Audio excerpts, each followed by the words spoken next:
So I know. there we go. Okay. Go. Oh, all right. shit. It got all right. Went live on my end. So is it live on your Nita's end? already fucking everything up. Well, hey, you got a vacation coming up. There's a hurricane coming. I know, right? What the fuck? It's probably going to take a bit for everybody to show up, considering that, it's like, what? So is it going to send notifications out? Yeah, it'll send out notifications, but they'll be a couple of minutes delayed. Right. Because I decided to set the time for 11 p.m. tonight. Plus, Brian might still be live. Oh, so that's true. That's true. Yes. So, yeah, whatever. And then, and then we'll have those people who are like, oh my gosh, we didn't get any notifications. What's up with that? Well, you know what? They'll catch us on the replay. Because so today, because I guess it's like a lot of people on Facebook were really looking forward to today's show because of I'm back from Baltimore Comic-Con. So let's okay, it's like, okay, I got all right, so I guess so what day is it today? There's the notifications. Okay, so it is September 11th, 2023. And with that, I want to say, regardless of who, what, why, or how, I want to acknowledge the surviving friends and family of the 2,996 people who died on American soil 22 years ago today. Your loss will not be forgotten. I mean, as somebody who got to see it as it happened live, all I can say is do not recommend, 0 stars. And I really no, and really to this day I cannot see old movies that have the World Trade Center in the background and not turn away. I can't. I mean, to this day I do suffer from a mild PTSD because of that day. So that's kind of like the extent of how I want to remember it. So you ready for this, Lage? Absolutely not, but hit it.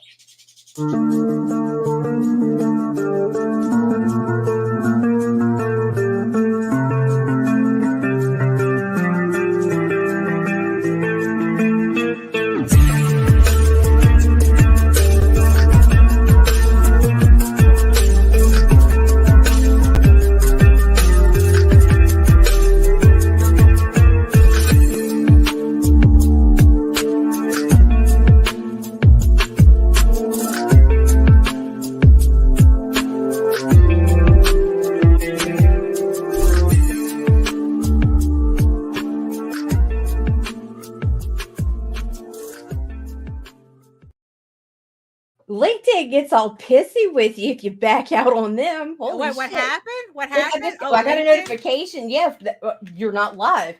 Well, no shit, bro. Like, right, because because you're only because Nita had accidentally set it for 11 p.m. and LinkedIn only allows you to go live like 20 minutes before. It's crazy. It's like really strict. It's like 15 minutes before, right? And if you're more than so many minutes late, it cuts out. Period. Right. So we might as well just disconnect it, and it's still bitched anyway. What happened to your stream? And I'm like, dude. Right. Calm the fuck down, LinkedIn. Yes, oh my goodness. But so okay. So it's like, look at that. I'm gone for a couple of days and I barely remember how to run any of this shit. What you need? My cue cards. Oh my goodness. So who's joining us in the chat while I'm Mike Walters is the only one to come and say hello because our notifications went out late. Yeah, it did. But so I do see the eyeball people gathering. So thank you so much for everybody who's like you said, Brian is probably live. And good morning, George. Good morning. Where is my shit? Jesus Christ. Here it is. Here it is. Oh my goodness. My name is Daphne Lage. Oh my God. So here we go. So I'm sorry. Right, I know, right? Well, today should be an interesting one. Today will be an interesting one. For everybody who wants to hear my adventures at my first major convention in a while, come on in. Cover your ears. Right. Actually, it's like, for those of you who are waiting to, you know what? Stay a while and listen. Yeah, because we're gonna have a story today. Definitely, Uh-oh. we're gonna have a story today. But you know what? Let's get everything officially started before I really forget how to do this. Hello, Yeah, me too. everyone. My name is Daphne Lage, and I'm a cartoonist, illustrator, and comic book artist from New York. I have been self-publishing comics since 1992, and especially this weekend. Emotional damage. And I am known for the furry fantasy adventure Tall Tales, which returns to Kickstarter in 2024 with the new story arc Tears the Mother, with a re-release of issues 1 through 5 and the brand new issue 6 in print form. So keep an eye out for that. But in the meantime, I am also known for my mature audiences medieval fantasy drama EGORAVEN, Heir of the First Unicorn, which I am currently waiting for my books to come back from my printer. I just have to double check that he got all my files. Because I sent everything out the second the campaign ended, and because I needed to get everything like really squared away before I left for the convention. But you know what? As far as I'm concerned, they're at the printers right now. So hopefully sometime this week or early next week, I'll have the books in so that I can start shipping out everybody's books. Thanks you so much to everybody who supported EGORAVEN issue 7 on Kickstarter. And in the meantime, you could read both my comics online at Tall Tales, TAILS online.com and egoworks.com, EGOWORKS. And you can check out all my videos on how I make my comics here on YouTube at Daphne Lage, LAGE Art, which also simulcasts through the Indie Comics Network. And to tell you more about it, here's Nita. Indie Comics Network is the comic book channel on YouTube. It's indiecomicsnetwork.com, and that's it. Right? And .com. Cut. it's always.com. Easy for you to for everybody. Almost wasn't, because oh my God, Daphne. What happened? I'm trying to get all my shit together to come up there, right? Which involves having everything transferred from the desktop to the laptop to do work while I'm there. And I got a notification that I needed to pay for the address, and I'm like, oh no, oh, yeah, you don't have it on automatic renewal. No, but not only that, I had it on an email address that I no longer had access to. Oh no, complicate everything. But now everything is straight because I stayed up till 5 o'clock this morning putting all my shit together. Oh, that's good. That's good. So we're all good to go. We're all everything except Venmo, but fuck Venmo. Right. Yeah. Well, that's true too. So you're going to be traveling this week. It's like so no more American Airlines switching your flights or anything? No, the last thing they sent me was a confirmation. Tomorrow morning I have to do some shit online, and probably just Wednesday morning. Right. Yeah, because it's like, well, because usually 24 hours you can do your boarding pass on your phone. Yeah, definitely do your boarding pass on your phone so that you just go straight to the gate and you don't have to worry about anything. Nice. Are you checking any luggage? I'm trying not to. As long as my suitcase clears, it's like it makes me nervous because it will compress. Like if I put it in something, it will it will. Oh, that's good. Okay. But the fucking problem is when it's resting, it's like a quarter of an inch over. So it just depends on who fucking checks me in as to how that's going to go, really. Right. Well, you know what? Another thing that I would recommend, is I could duct tape that bitch. Well, I would like I said, do your boarding pass in advance. Yeah. Right. So then that way you could just do it on your phone. That way you could just go straight to the gate. You don't have to talk to anybody. So once you get to the gate, because it's like TSA doesn't really check the luggages. That's up to the individual airlines for the most part. At least that's how it is over here. So once you get to the gate, you should be okay. And it's like, and if for some strange reason you feel like they say that everything's booked or something, then they check it at the gate itself, and then they don't usually charge you for it. Okay, well then I'm good. Right. Yeah. So as long as And I you know this is good right. because I panicked because listen, because see, I am not as smart No, as everybody thinks I am. Oh, I know this clears for my fucking personal item. Yeah. But the thing is I was measuring it right. It's like 18 inches. As which long as it is cleared. stuffs under the seat, But you here's the should be deal. okay. I can't measure it up and down. All right. And I'm But like, it's fucking 10 inches. My goddamn laptop's bigger than 9 inches. How the fuck am I going to be able to get I went into full panic mode. Right. Grab this bag. Look, this is how, like, I Right. am not smart, guys. I do not travel. So I Right. grabbed this bag, which is the exact same fucking size. And then I got to think, I was like, I like the organization of that one better because I have Okay. no pockets.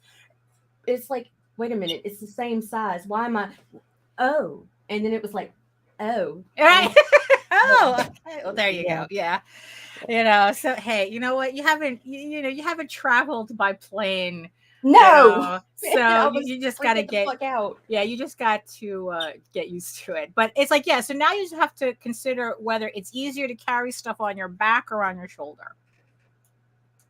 Oh, I didn't figure that out.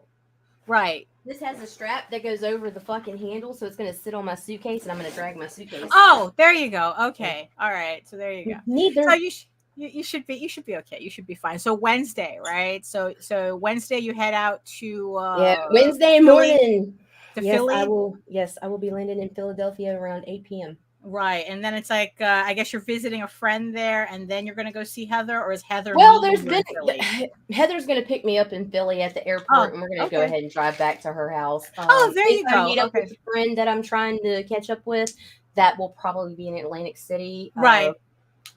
Depending on the weather and shit. Like, That's there's true. a whole lot up in the air with that fucking hurricane. And I never in a million years thought I would be going like to fucking New York and New Jersey being worried about the fucking impending weather. Like I was more worried about traveling this time of year, right, of keeping my kids in a major storm hitting here, right, while I was away from them. And now it's like, what the fuck is this? Right. even? Now you're flying into a storm. But look, I don't think it's riding gonna out, hit the mainland right. at I don't think all, so. but- Look, we're probably just gonna get a lot of thunderstorms and whatnot, and that. Which is cool because you know what that means, Daphne? We just have to stay at your home. house. Yeah, we just get to stay home. I'm and down not for worry that. about it. Because I You hate know? people.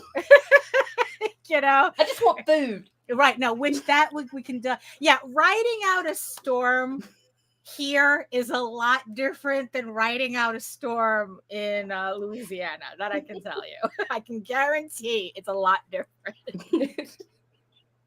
You know, the only thing that I got to stock up on is just water. And even then, it's like, you know, I got a Berkey that I fill up, and we're usually pretty good. So, oh my goodness. So, yeah, Baltimore Comic-Con was this weekend, and what a learning experience that was. So yeah, so here was the badge that I got. So it's like, yeah, so what I did was I taped my business card to the front of the badge, and then with the one with my QR code and table on the back. So if anybody asked me for anything, it's like, here you go, QR code. Don't talk to me. You know, it's like, you know, so yeah, so pretty much, honestly, it went pretty smoothly. Driving there wasn't that big of a deal. You know, it's like I stayed at my sister's. She really was really close to the convention center. I think the actual, like, if you drive to the convention center, it's 15 minutes. If you walked, it's 8. So it's like, yeah, so it was, you know, pretty easy. Also, my sister cooked all weekend, so I didn't have to spend. All I had to do was just buy ingredients at Whole Foods, and that was like the extent of the money that I spent on food. Nice. So, you know, so that was, you know, like, so it was a very inexpensive show for me comparatively, you know. The show itself, though, but we'll get to that in a minute. So the setup was easy. Everything was very organized. The setup looked great. You know, it's like, for those of you who are not following on Facebook, one, why aren't you? Because that's where I usually hang out. But I was very proud of my setup. As you should So have been. this is the part of the table. So this is my table that I had. I really took my time with it. I didn't. That was the good thing about it. I set up on Thursday. The show started on Friday, and it was just really, really nice to have about like 6 hours. It was from 4 hours, to just not have to worry about anything but setting up. So I mean, George and said it looks even better in person. Yeah, no, because like especially when the lights are on, which you don't really get a sense of it. Like in these pictures, they're not turned on. I think that the last couple of ones I turn them on, and you don't really get a sense of it. Hey, Rob, who was also at a convention. Everyone was at a convention this weekend. So this was really cool. Is that it was a little different from the map. So I technically all they did was move my table over, but the fact that I had this opening on the side was just really, really nice, and I was able to put my banner there. And what Jose said was really cool was that it made kind of like it turned into like a privacy screen.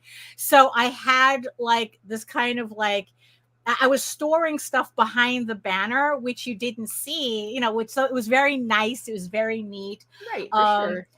So here is the front. I mean, I was very, very pleased with how my table came out. I love your branded sanitizer. Oh yeah, I know. I just put a sticker on. Yeah, I know. I have like these clear stickers that I was just goofing around, and I put it on the hand sanitizer. I bet you don't hang tight. No, yeah, hang tight for a bit. Yeah,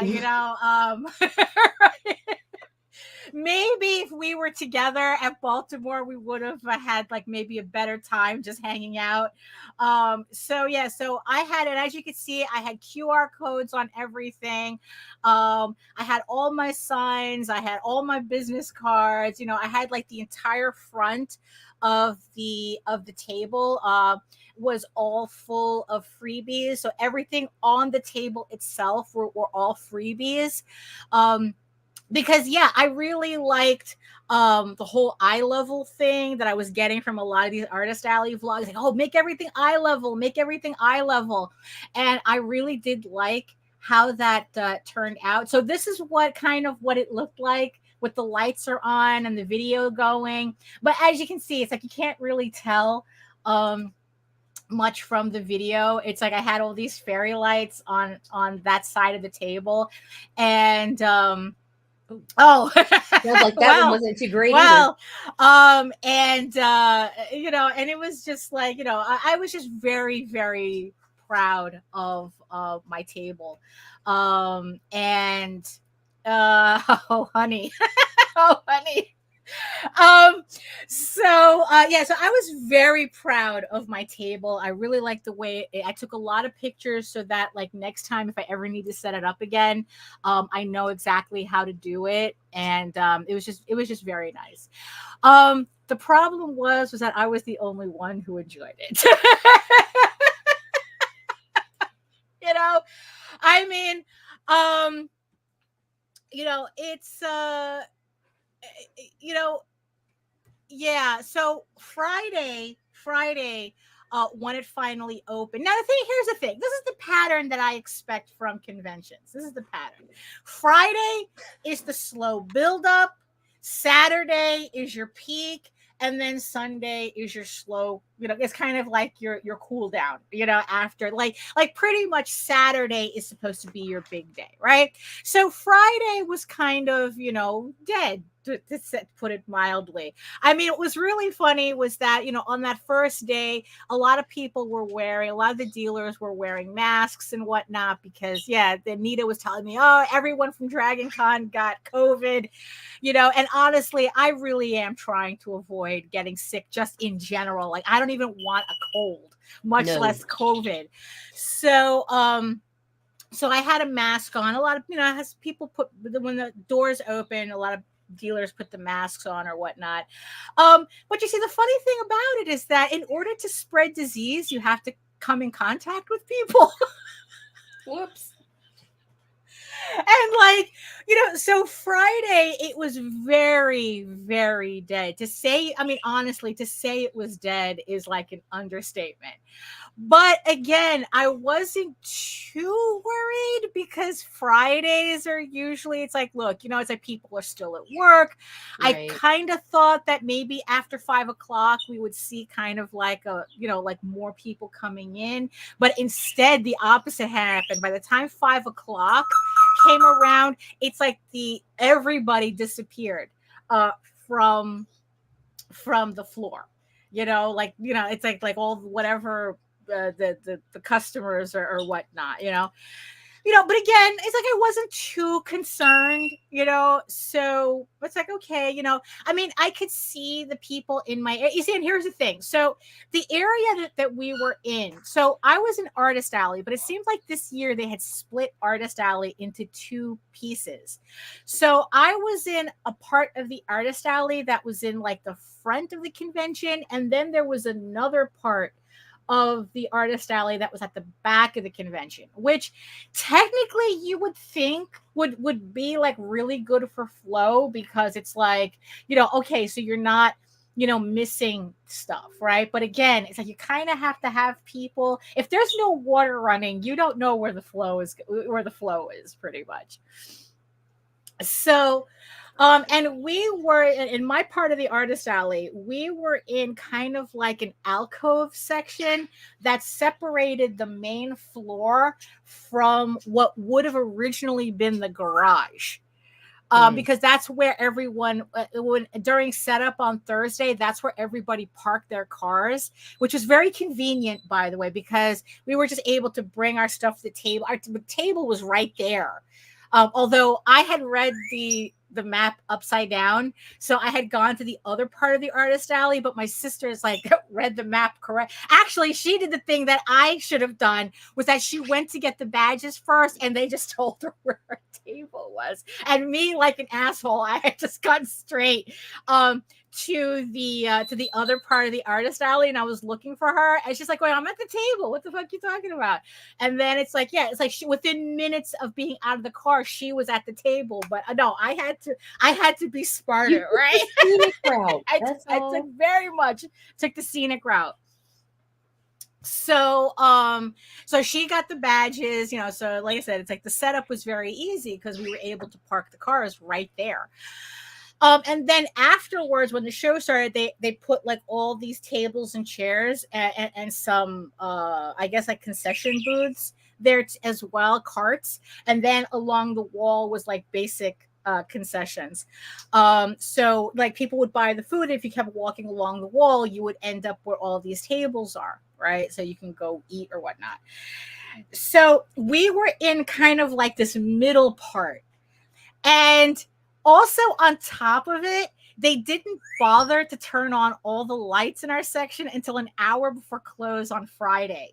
What the fuck? I thought, yeah, because like it was a very dimly lit area, but I just thought it was just because I thought it was just because we were in this middle area, so I didn't think anything of it. Also, it made the lights on my table look really good, so I didn't, I didn't really. But again, there was no people coming through, so it, I didn't think of it anyway. But the second they turned on all the lights, at like an hour before show closing, everybody in our section just cheered. It's like, oh my god, this is what it looks like, and let there be light.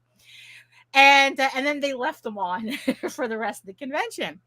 So, okay. So Friday, so Friday essentially was a dud. I only made one sale the entire day, and it was literally 10 minutes before the show closed. Oh my fucking goodness. It was literally 10 minutes. I was using, I was using my Square reader as a register on my phone. So every sale that I made, I put it in my Square reader because it could do cash, it could do card. It was just so I was able to use it as a register. So every sale that I did, I have now like a physical record. I have a record of it, so I don't have to sit there and guess or write it down. So that was very convenient. I actually really like that. So it was just really because it gives you the change and everything. So once I figured out how that worked, it was like, oh, I don't even need to think about it. I don't have to count change. I could just give what Square tells me to give, so that, so that was so that was convenient, but yeah, 10 minutes. So it's like, yes, it's at 6:50. No, it was when they closed, they closed at 7. Yeah, it's like, so it was like 6:50. That's when I had my sale, my only sale of the day. They bought like a Peacekeepers and a couple of stickers. Sounds like it was the city of Well, Baltimore that was the rough location. I mean, really, So, like I said, it was a Friday. It wasn't that I wasn't really too worried. But Wow. Oh, wow. No. The unions who clean up convention centers they're not a joke. I mean, really, it's like, I know that it's San Diego. Like, you're not even like it's not even a minute after show closes that they start tearing out the carpet. Like, Wow. people aren't Dang. even out, and they're already rolling up the carpet. It's like, so if the show closes at 5 o'clock, at 5:01, the union guys come out and they start ripping up everything. So yeah. Well, I'm like that for even kids' birthday parties. I'm rude. that's I'm true. not. I do not have that Southern hospitality that everybody Right. like totes. I'm serious. So Like, it's if I like, said yeah, that shit's over at 5:01, I'm throwing shit away and opening Right. my door for you to leave. right, there you go. At 4:59. Right? Even my mom's, it's like, you want more Right. coffee? Psh, no, I'm pouring that shit down the sink. There is no more coffee. Right, yeah. So Friday, came in early. Actually, Friday, it started at 10 a.m. But I got in at around like 8 something, because I needed to make sure that I was setting up all my tech stuff. So I had forgotten that the VIPs come in a half hour early. So I had been taking my time to come in, and I was like, oh my God, I only have 20 minutes to set up, because they were going to open up the doors for VIP. Oh, shit. So anyway, it wasn't that bad. But again, if there was anybody there, There was no trampling of people. right. You see, I think I should have been worried when we passed the convention center and there was no line. I should have been. Oh no, that was on Friday. It's like, I should have been a little concerned, because it's like, on Friday we passed. It was still kind of early. The show doesn't open until 10, so it was around like 8 something that we were driving past, and maybe I only saw like 4 or 5 people who were obviously there, to get in early. Like, they were there, but probably since 7 or something, or for all I know, they just showed up. And it was like, maybe it was just like only 4 or 5 people. I mean, and it didn't register to me that it's like, that's not normal for a Right. convention. So when they opened, especially one the size of Baltimore, I mean, I've done Baltimore years ago, and this show was a little too big to only have like 4 people. Baltimore was waiting in my line. first con, and it was massive when we Right, went. exactly. It was crowded as fuck. Yeah.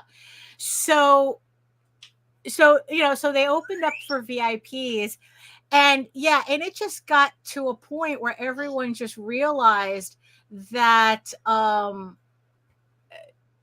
this is going to be a problem. Right. This is going to be a problem. The theme of the show for Saturday. Because it's like, again, Friday, all right, I was willing to give it some slack, because it's a Friday. But Saturday morning, and there's no line out, and and it's like, and they're opening the doors early, and you wouldn't even know. Yeah, so it was kind of like, so we were all kind of like, honestly, my best friend for the entire weekend was this. Oh, God. I only saw that handle for a second, and I'm like, no, she's not. This is my corner rounder. And I swear to God, I was spending the entire goddamn weekend rounding the corners of every fucking piece of paper on my table. God. If it was a Little card, OCD there. if it, yeah, card, all my business cards, my trading cards, my bookmarks, Hey, so everything has like that could bring you something to do. no, Lane. for really, really. I mean, Jose, when Jose showed up on Saturday, he had brought like his own trading cards, for Magi's Grace. And I said, look, don't be surprised if those bitches have rounded corners when you come back. Because I'm literally sitting there. I mean, I was like, because my sister was there keeping me company, and I'm like going, it's like, you know what? Everything, it's like I really like the aesthetic of rounded corners, but I'm like, well, at this point, at this point, it's like I think it was just a nervous habit. Yeah, it's like, am I just stimming or am I just, or am I actually doing something productive? But also, I had originally brought this because I go, okay, now here's something. Here's something that I knew could keep me busy without feeling like I was doing something that couldn't be interrupted. Like, it's not like I see, and that's the thing too. I made it a point. I was standing the entire time pretty much, which surprised me. I was able to last that long because it's like, you know what? For someone who sits all the time, standing all the time is a completely different thing. And I was like popping aspirins, like it literally, like, I mean, literally, it was like the opposite of a marathon. I'm not moving, and my body's like, what the fuck are you doing? I had to take aspirin, just to be able to stand, for the whole show. And again, it's like, it's like I'm able to just do this kind of mindlessly, while standing. So I made sure that I wasn't that person who's just drawing and sitting with my head down like that. It's like, but in the end, it didn't matter because nobody was coming through, and I mean, and it's so difficult for me to not take it personally. And I had to remind myself that everybody in our section, it's not like, it's like at some conventions where there's always that one person who's doing gangbusters.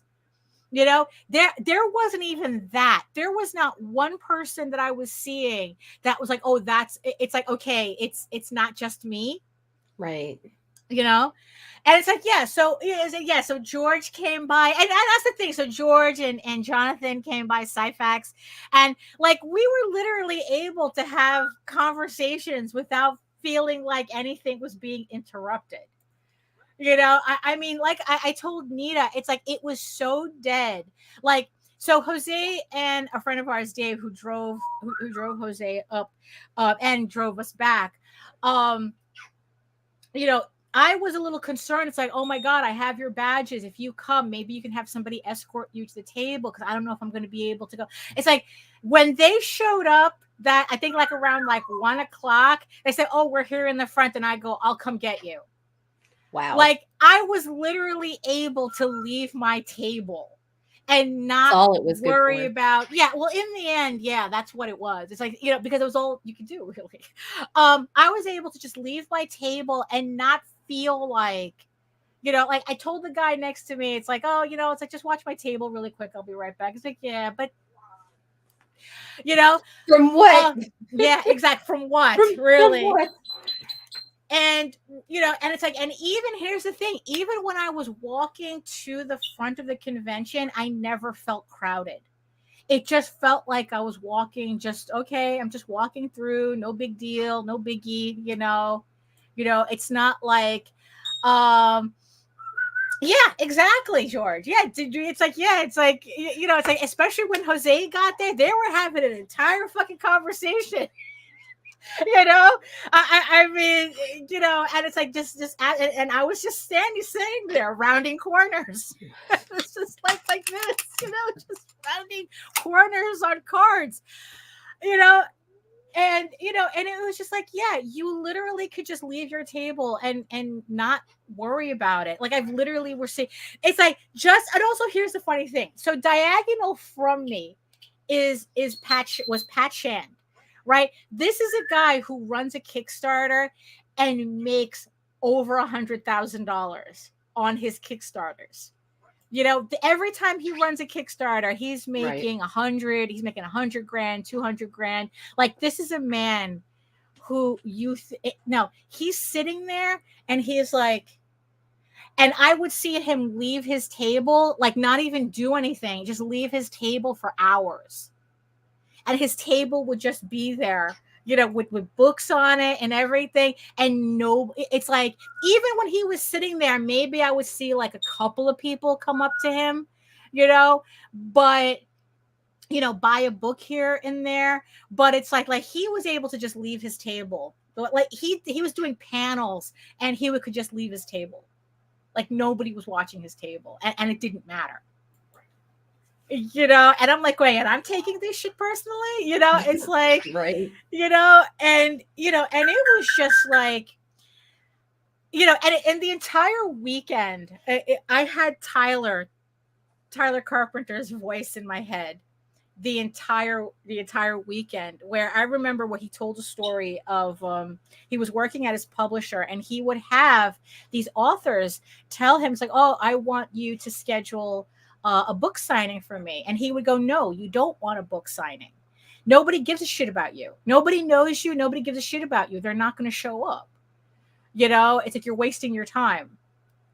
And I kept hearing that story the entire weekend. But again, it was just like me trying to, like me automatically making personal something that wasn't personal. Although it did give me food for thought, though, because it was funny, speaking of Tyler again, it's like I was on his show and he asked, it's like I said, I've been doing this shit since 92, right?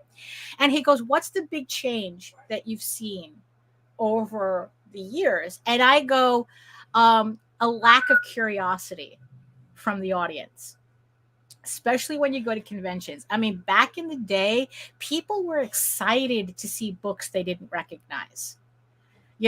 People, I mean, then again, it could also be that everyone was excited at the thought of maybe they were looking at the next Teenage Mutant Ninja Turtles. I mean, we're talking about like the 90s and, or it's like, oh, you might be next, right. Yeah. And, and now it's like people just walk through and it's like if they don't recognize it immediately, they are not interested. But here's the funny thing about it. We had a guy doing fan art, like Marvel fan art across from us, and he wasn't getting anybody. Like people would stop. Oh, and here's the thing too that was pretty interesting that I thought was really, really telling. Not a lot of people had bags. Like, people literally were not shopping. Like you go, it's like, and even I've never been to a con without a book sack. Yeah, ever. Like, even collecting freebies, people would just like, oh, let me, it's like, let me just collect. I had an entire front of my table was full of freebies, and you couldn't give shit away. Couldn't give shit away. Oh, for fuck's sake. I mean, it was just like, it's like, and then my sister was like, I was like, telling my sister, like, what the fuck? It's like, did corporations have everybody trained? Like, if it's not coming from Disney or Marvel or, that it's like, it's all Ready suspicious. Player One. Right. And yeah, exactly. And she goes, well, it might just be collective trauma from the economy. And it's like, and she goes, look, things are actually really bad in spite of what, of what they're trying to tell you on TV. And it's like, and she's like going, and when things are bad, people really just want their comfort stuff. They just want food and electricity. Yeah. It's like, they really just want shit that they recognize. It's like they want, even if they're looking at comics, they want the equivalent of macaroni and cheese.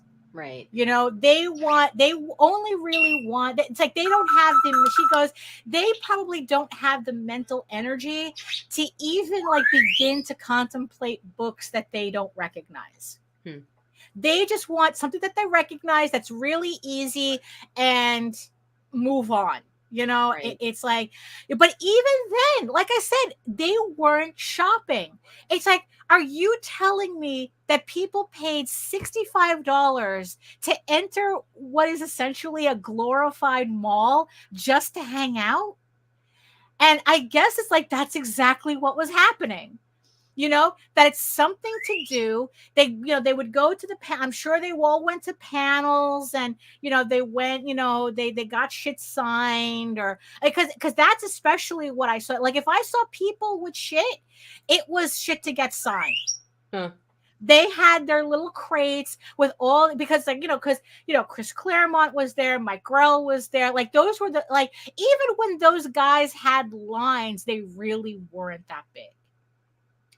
For names. So it's like that really showed me there wasn't really a lot of people at Baltimore, when I mean, it was very well organized, but like even the lines were, I feel like, pretty lacking for who they were lining up for. So yeah, but everybody who had, like, there was literally a guy with, like, I was surprised they even allowed him on the floor with this giant ass industrial wagon just full of all these books that he was getting signed. And it's like, gosh. and I think, I don't remember if it was George or someone else who says, yeah, it's like, these are the only people who are really here are people getting shit signed so they could flip them on eBay. That's it. And it's like that seemed to be the only thing that I was seeing, and it's like, because there, like, everybody, like, it was, well, yeah, but that's been a thing, That's it's how just, it's always been. But it's like I said, there was no curiosity for anything new. People just wanted to see what they recognized. And like I said, I had such a hard time just giving shit away. And here's the thing too, that really, really got me. And again, trying not to make this personal, people would go through our section going out of their way to not make eye contact with anybody. Because they're scared you're gonna fucking yell at them and start the fucking the whole barking. carnival barking thing, right? And nobody wants that and shit. It's like, yeah, and it's like, but there was just like, yeah, so they would, like, just walk by, turn, make sure that they would turn their backs on you. So it was just like, I actually blame some of that on the downfall of conventions and people not wanting to go. I mean, literally, I was super, super uncomfortable with several tables at MegaCon. Yeah. I just avoided the area entirely if I could. Yeah. And here's the thing. Nobody was doing that. But the fear is ingrained in us now. No, it's like nobody was doing that. From what I was seeing around me, nobody was carnival barking. In fact, it's like people, by that point, everyone was just drawing or something. There was a lady selling, like, jewelry that maybe like she was just sitting there hanging out and doing whatever, and it's like even she was kind of having like I know she didn't make table either. I mean, like, she was getting people to come over, and it's like, but not in a way that goes, oh, you see, of course she's making money. No, she was having a hard time just as much as the rest of us, and and it's like, yeah, it's like everybody would just, and that's even if they would enter our section at all. This is what I also kept seeing too, because again, I could see like right into the main hall. People would walk the perimeter of the artist alley and not walk, like, they would just kind of like peek in to see if there was anything they wanted to see, and then they would just keep walking. And here's the funny thing. The reason I really remember people doing this, because Richard and Wendy Peeney did the same thing.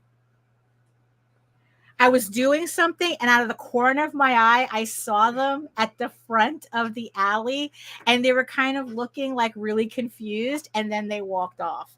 And it was just like that. And then I started seeing like everybody do that.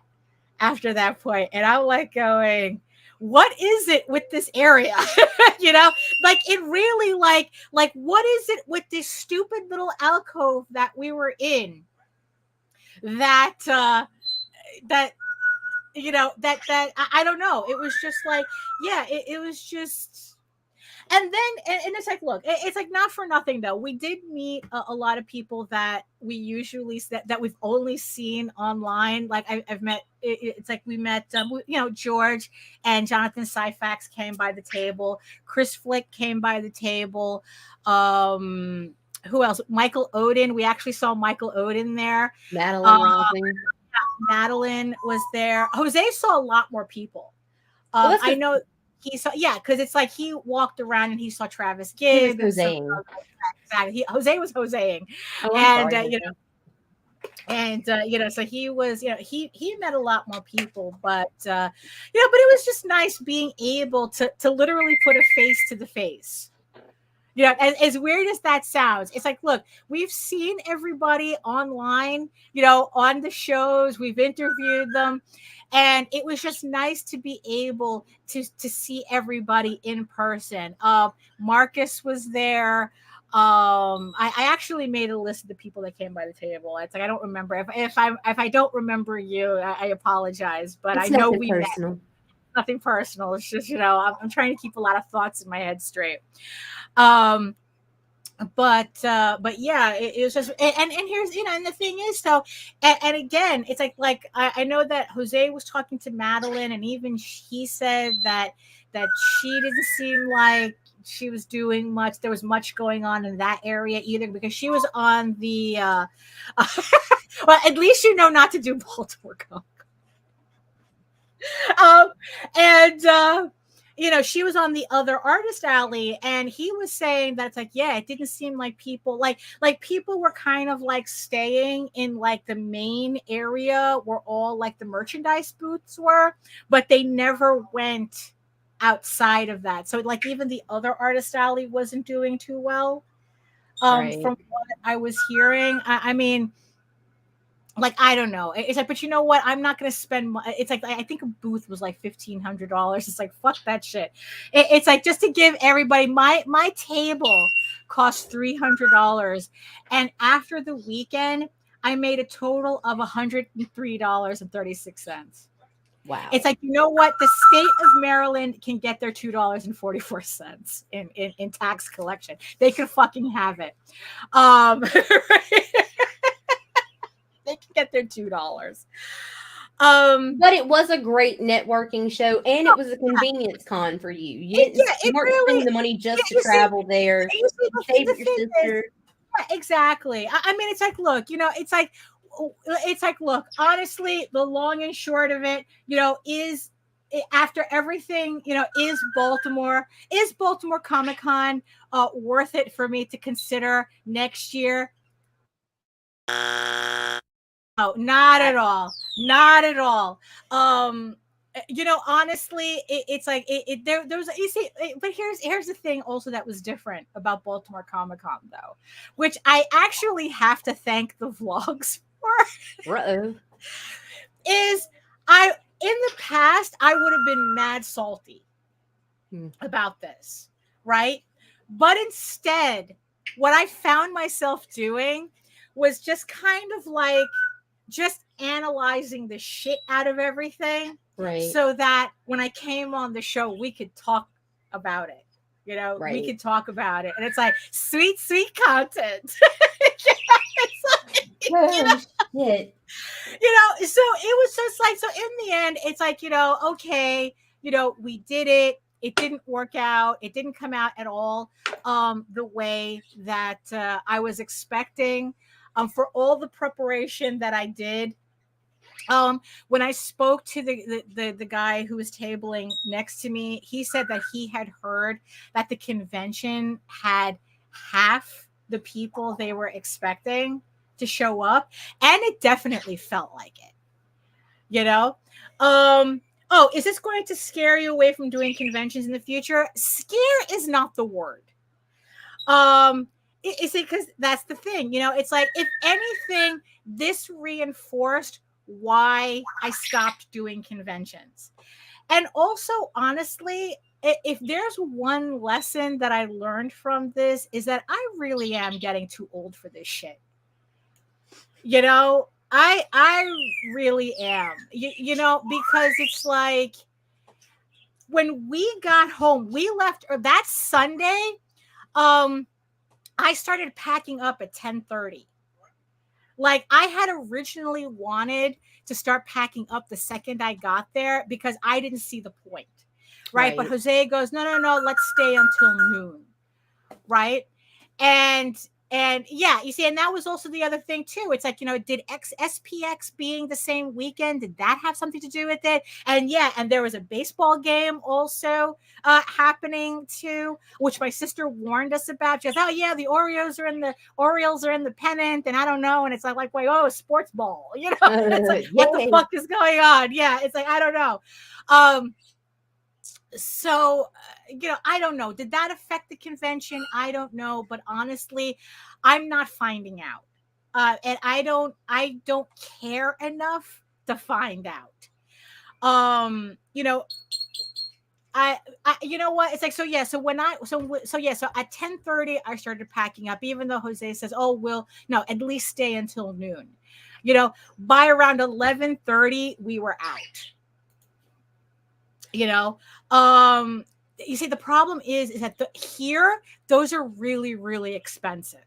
Yeah, they're they're really expensive. And look, I'm the quintessential New Yorker. I don't own a car, so it's not feasible for me at all to do that stuff. You know, to even try it. You know, so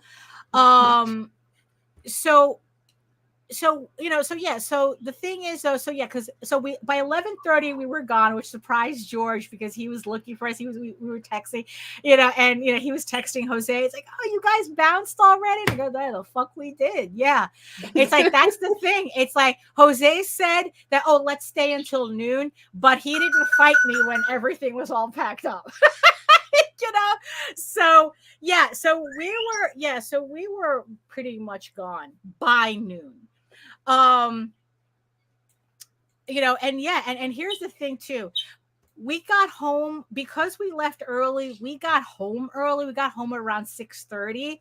I ended up we unpacked the car. I figured I'll spend today just putting everything away because I figure I'll take advantage and clean as well because now I have to start the process of you know, delousing the house for when Nita comes. Wait, you don't want me to bring them? You know, so I figure, you know, I did so I literally got out of the car, we unpacked the car, I went to take a shower, I went to lie down. It was probably around 7:30. I was reading a little bit. I didn't wake up until 8:00 this morning. I literally slept for 12 hours. And it's like I didn't even, you know, it's like straight through. You know, and it was just like, yeah. And it's like, you know what? I'm getting too fucking old for this. You know, there was a reason why I didn't like them to be, you know, it's like we stopped doing them. But it's like, you know what? You know, and it's like, yeah, honestly. So, yeah. So scaring away from other conventions is not the word that I would use. What it did was that it reinforced why I shouldn't be doing them. You know, and I had all these post-it notes of all these conventions that I was planning on, you know, like signing up for and whatnot. It's like literally I sat down in my computer and I tore down all those post-it notes and threw them away. It's like, you know what? Fuck that shit. I had already like sent in an application for MoCA and New York Comic Con. But the thing is, that's just that those are curated shows. So I didn't pay for anything yet. That's just for them to either say you're in or they're not. And I told Jose, you know what? Fuck it. If I get accepted, I'm ignoring it. I'm not bothering. And he goes, well, for New York Comic Con, if you get accepted to New York Comic Con, I'll take care of it. It's like, don't say, don't ignore it. I think that New York Comic Con we should do if we get in. But everything else, it's like, you know what, fuck it. Not It's like, worth you it. know what, my effort, it really reinforced a lot of things for me. And here's the funny thing too. You know how you start getting signs, after, something kind of, so I went to check my YouTube channel, and remember like all these videos of all these artist alley girls that I was watching. Right. So I opened up YouTube, and like for the past 3 or 4 days, all I'm seeing are videos from these girls going, "Oh, my worst convention ever. I've never done so poorly. This, that, and the other thing." Like, oh, okay. Again, it's not personal. Obviously, something is going on, And then it's like, of course, it's like I open up, like Ryan Holiday's, he's the stoic author that I follow. And the thing that pops up is amor fati, right? Which means love your fate. Right. And it's talking, and I think that the thing, I even posted it to my Facebook wall, because I just started laughing when I saw it. This is the first thing when I opened up the computer this morning. It said, "Don't seek for everything to happen as you wish it would, but rather wish that everything happens as it actually will. Then your life will flow well." It's Epictetus who said that. And it's like, and it's like he says, amor fati, love your fate. And it's like, okay, you know what did I learn from this? What's my fate? What fate is being reinforced here? What is my fate here? And it's like, and it's like, I think it just reinforced that the ROI, I look, it's like I make more money for less effort running Kickstarters, right? And it's like, honestly, it's like, it just reinforced. It's like, no, I need, it's like, it's what Tyler, is always saying, that it's like, no, you have to build your online presence. And it's Right. like, you know what? That just got reinforced too. I have to put my effort into growing my YouTube channel. Convenience cons. Well, yeah, but here's the thing that I learned this weekend. Just because a convention is a convenience doesn't mean it's worth the effort. It's like, look, if it wasn't for the fact that my sister was there and she was stuffing me full of her slamming udon, oh my God, it's like, I was just like, just feed me this whole weekend and I'm good, It's like, honestly, I think it was, it's like, I think what really saved the weekend is that I was sleeping like a rock. She has kind of like a Japanese futon on her floor, and I was sleeping in that, and holy shit, I've never slept so well. Wow. I mean, my back was just like, oh, this is glorious. I mean, it's like I slept well. I ate really well, and 8 minutes away from the convention, it's like, you know what did I really lose? What did I really lose? So what this show taught me was that, it's like I have to concentrate on my online presence. That's where my effort has to go in. I have to build my YouTube channel, which will hopefully build my Kickstarter following, which ironically might help at conventions, but not really. It's like, Pat Shan. Yeah, right. Sitting there like this. It's like, bitch makes $500,000 a year on Kickstarter, and here's like this. It's like, no, it's like, you know what? The peonies were there, Daphne. Yeah. Well, but the thing is, though, they're the spectacle. The peonies are not there to make money. They're not there to make table. They're the spectacle. They're the reason. It's like, they're the reason why people come to the show. I'm not the reason why people come to the show. The artist alley is not the reason people come to the show. But however, my point is a convention where the peonies are a highlight and you're not moving, just shows just how not worth it is. Right. Like, because, I'm thinking, it's like, oh, it's like we can get that crossover audience there. If they don't care about your shit, they don't care about your shit. I could barely give cards away. But then again, also, it's like, look, when a convention is missing half its people, right. It's like, you know what? In the end, not enough data. Right. You know, in the end, that's what it is. But yeah, insufficient data. But at the same time, it's like, you know what? Like I said, I don't care enough to push this forward. You know, love the way my table's set up. Probably never see that again. You know, but It was gorgeous. you know what? It's Slayed like, look, you know what? It's like, look, we met people. You know, we had a good time. You know, it was just, you know, oh, and the shower that my sister had was really, really good too. So it's like, yes, like, you know, yeah, and exactly, and it's like, and that's really, it's like, I'm sitting there kind of like, okay, now I kind of, I need to know. It's like, now I kind of like, it's reinforcing what I kind of knew already. I just have to finally get my shit in gear. It's like, you know what? Yeah, it's like, you know what? Yeah, I do have to concentrate on building my online presence, and it's like, yeah, and you know what? I am going to continue with this Etsy idea that I have, but it's going to remain an Etsy idea. You know, Right. it's going to, like, I'm still going to, you know, it's like, I'm going to like slowly start building up this Etsy store as well with more generic products just to see what happens. Because you know what? It's like, I still have to build kind of like side avenues. It's just that honestly, conventions are just not it for me. I literally am too old for this shit. You know, I'm too old. I don't, you know, it's like I depend on too many people to be able to do them. And it's like, you know what? It's like I get a better return of investment with what I do at home. Then, you know, it's like, look, there wasn't even enough people to get like signups for. Yeah. You know, and the people who did come to the table, it's like, you know, it's like, look, if there was one thing that really sold on my table was a fucking dollar Skeletor sticker that I had. It is That cute. I have. I have a chibi Skeletor sticker that was the highlight of the show. That's the shit that sold. You know, it's like I had given myself like a goal of 100 sales.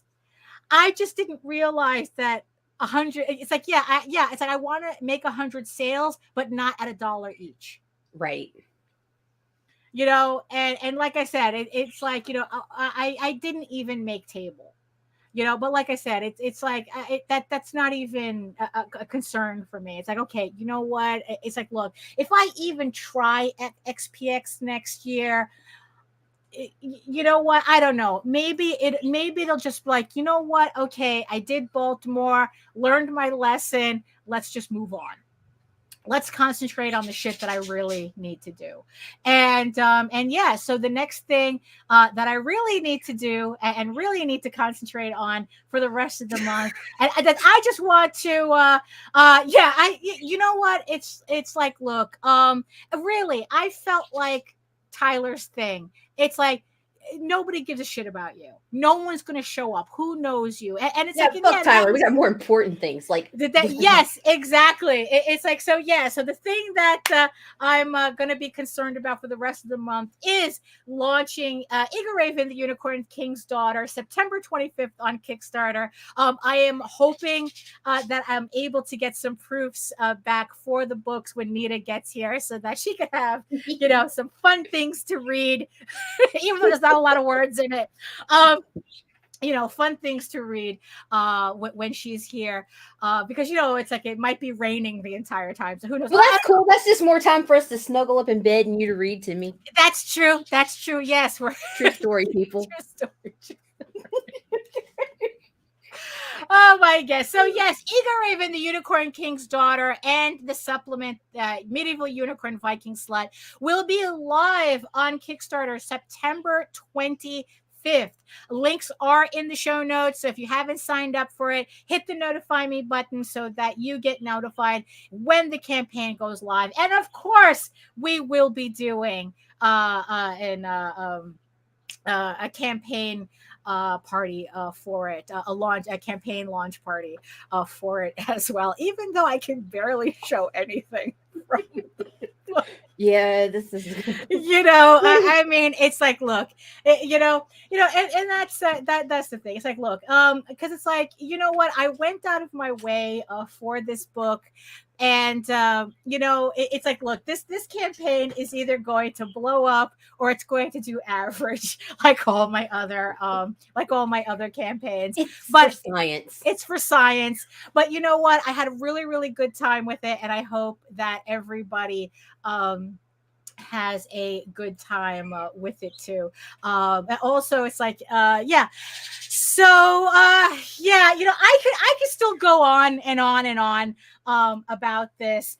But yeah, so if you're just catching me right now and you're wondering whether Baltimore Comic-Con or maybe any Comic-Con might be worth it for you, in my experience. Oh my God, corny, lame, boo, tomato, I'm throwing tomatoes. I mean, that's just how, yeah, it did, Jake. I really do miss House of Ball. It's like, look, we were doing a lot of fun stuff on it. It's just that, hey, YouTube didn't think so. So, Jealous. So yeah, I could go on and on about this because there's a lot of like little details and stuff. But you know what? It's like, look, in the end, whether a convention is going to be good for you or not, that's for you to decide for yourself. For me, after doing these for so many years and having that basis of comparison, I mean, I can actually say that it's not worth it for me at all. No matter, even if it is just to collect, it's like, look, I get more people signing up for my signing up for my mailing list off of a Kickstarter than at a convention. I mean, so it's like, yeah, your mileage may vary. You know what? If it's convenient for you to go to, if it doesn't take you that much effort, if it's not that expensive for you to go to, maybe try out a couple and get a feel for it. But like I said, I'm getting way too old for this shit. And it's like, I just need to put my focus elsewhere, to things that probably will do better for me than making the effort to go to a convention. So yeah, so any final thoughts, Nita, about this as we wind down? No, fuck Baltimore, I gotta pack. All right. Oh, that's true. Yes. So so probably again Friday we're not gonna have a show. No, we can do Friday. Huh? We could do Friday? Yeah. Okay. All right, so that's why I titled the show for Friday. It rubs the lotion on its skin because I'm gonna be trapped in Heather's basement. There we go. Okay, excellent. So we will be back on Friday with but maybe Nita's, not Monday. Right, that's true. But Monday, prepare for a random ass blog in the middle of the week for whatever fucking reason. It's true. We might do that. We might not. We don't know. Just we don't know yet. We haven't decided, but we know for sure that Friday, well, we're going to have a New Jersey edition of of the vlogs. So make sure you tune in then. So if you want to learn more about me and my portfolio, you learn about me, see my portfolio and all my other books and whatnot, and maybe go to my website and sign up for free PDF comics just for joining. You can head on over to my main portfolio site at egoworks.com, EGOWORKS, where you can find links to all of my galleries and social media sites, but I mostly post to Facebook. If you're interested in seeing sketches and current work in progress updates and YouTube, and YouTube, remember at my channel, Daphne Lage Art, where you can watch all my videos on how I make my comics. And remember that it also simulcasts through the Indie Comics Network. So make sure you like, share, subscribe, and hit the notification bell when you get so you can get notified when any of my shows go live, especially my Wednesday stream. I will definitely make it a point to do a Wednesday stream at 4 p.m. this week. I missed the last 2 weeks because of prep. So let's go back, try to have some semblance of a schedule. So join me on a Wednesday at 4 p.m. where, I don't know, I will be catching up with stuff that had to take a break in while because of setting up for Baltimore. So so remember, you can also read EGORAVEN, Heir the First Unicorn, for free, uploading every day, Monday through Friday. But if you prefer your fantasy to be more of a furry Lord of the Rings adventure, you can follow the link over to Tall Tales. That's TAILSonline.com. And not only can you read the first 20 issues of Tall Tales for free, but you can catch up on the latest story arc, Tears of the Mother, which is also currently uploading Monday through Friday. So thank you, everybody, for joining us. I just want to tell Nita before you hit that button to do the outro. I rushed out. Oh, I'm playing your trailer. Video, the trailer. So I just want to make sure that got you. I'm very proud of it. So thank you so much for joining us. Like I said, join me on Wednesday. Join us on Friday at 11 a.m. And in the words of the ancients, especially Amor Fati, or in the words of the ancients, eat your food, moisturize, mind your business, and do the work. Because when you actually do the work, you never have to fake any of your accomplishments. And remember, Amor Fati, love your fate. No matter what happens, it is always for the best, even if it seems like it's the worst, but it's always for the best. Thank you so much for joining us, and we'll see you next time. Woo!